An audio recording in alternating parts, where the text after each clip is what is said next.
Magandang araw mga kamekanik. Bali,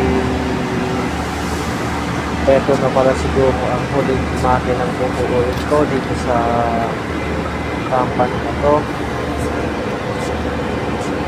Bali, kailangan din kasi natin ng umanap ng mas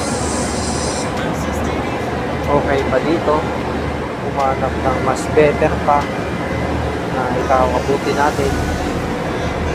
Bali, salamat pala sa company na ito sa almost 2 years na pagtitiis.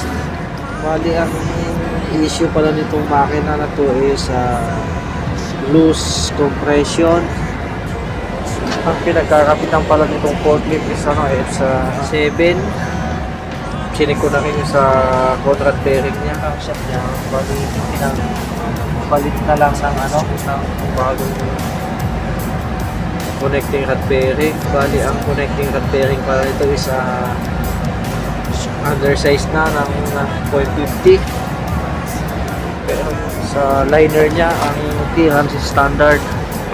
Bali, palit na rin ng piston na bago, piston ring, and piston pin. Ito na lang yung huling makinang